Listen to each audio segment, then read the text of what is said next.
நன்றி செலுத்துகிறேன். இதுக்கு முன்னாடி பார்த்தீங்கன்னா நான் இல்லத்தேடி கல்வின்னு ஒன்று சொல்லி கொடுத்துருந்தேன். அது ஒரு 2 வருஷம் சொல்லி கொடுத்துருந்தேன். 5 பேர் சொல்லி கொடுத்துருந்தோம். அதில் 3 பேர் ரிஜெக்ட் பண்ணிட்டாங்க. அது நான் ஒரு ஆள். ரொம்ப கஷ்டமா இருந்தது எனக்கு. வேலைன்னு சொல்லிட்டு ரொம்ப பிடிவாதமா அவர்கிட்ட ஜோம் பண்ணேன். ஆனால் வேலை கிடைக்கல. சரி, அம்மா கிட்ட சந்தேகம்லாம் சொல்லு போகாத, கர்த்தர் ஒரு பெரிய காரியத்தை வச்சிருப்பாரு அப்படின்னு சொன்னாங்க. அதோட நான் நோட்ல எழுதி வச்சு ஒரு வேலை கிடைக்கணும்னு சொல்லிட்டு ஜோம் பண்ணிட்டே இருந்தேன். ஆனாலும் எனக்கு என்னோட கனவுல அடிக்கடி ஒரு சொப்பனம் அடிக்கடி வந்துட்டே இருந்தது. அதே இடத்துல கர்த்தர் வைக்கிற மாதிரியும் அந்த இடத்துலயே ஒரு அதிகாரி வைக்கிற மாதிரி இந்த சொப்பனம் எனக்கு ரொம்ப நாளும் அடிக்கடி வந்துட்டே இருந்தது. ஆனாலும் அது அர்த்தம் எனக்கு தெரியல. அம்மா கிட்ட சந்தேகத்துலாம் சொல்லுவேன், அம்மா அந்த சொப்பனம் என்ன ரொம்ப டிஸ்டர்ப் பண்ணுதுமா, எதுக்கு இந்த வேலை, எதுக்கு இந்த கனவு அடிக்கடி வருதுன்னே தெரியல அப்படின்னு சொன்னேன். அப்பெல்லாம் சொல்லுவாங்க, கர்த்தர் ஏதாச்சும் ஒரு வச்சிருப்பாரு சொல்லிட்டு.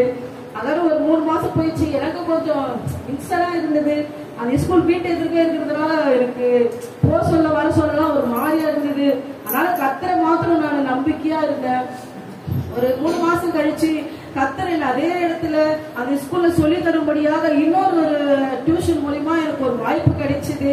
ஆனா ஃபர்ஸ்ட் செய்ய சொல்ல 1000 ரூபாய்க்கு செஞ்சேன். நான் அந்த 1000 ரூபாய் கர்த்தருக்கு நான் உத்தமமா இருந்தேன். கரெக்டா நான் தசம பாகத்தை கொடுத்துருவேன். அதே போல கர்த்தர் என்ன 1000 ரூபாய்க்கு என்ன அதிகாரி ஆக்கினாரு. கொஞ்சத்துல அநேகத்தில் அதிபதி ஆக்குன்னு சொன்னது போல அந்த வசனத்தின் படியாக கர்த்தர் என்ன 2500 ரூபாய்க்கு அதிபதி ஆக்கியிருக்காரு. உங்களுக்கு வேணா இது சிறிய விஷயமா இருக்கலாம். ஆனா கர்த்தர் செய்தது ஒரு பெரிய காரியம். இது என்னை எல்லாருமே ரிஜெக்ட் பண்ணிட்டாங்க. வேணாம், குழந்தை வச்சிருக்காங்க, அது வச்சிருக்காங்க, நிறைய பேர் நிறைய ரீசன் சொன்னாங்க. ஆனா நான் கர்த்தரை மாத்திரமே நம்பி வாழ்ந்தேன். யாரெல்லாம் என்ன அவமானமா பேசினாங்களோ கர்த்தரை அதே இடத்துலயே என்னை அதிபதியாக வச்சிருக்காரு. அதற்காக கர்த்தருக்கு கோடான நன்றி செலுத்துகிறேன். நீங்களும் கொஞ்சத்துல உண்மையா இருங்க. கர்த்தர் உங்களை அநேகத்தில் அதிபதி ஆக்குவாரு.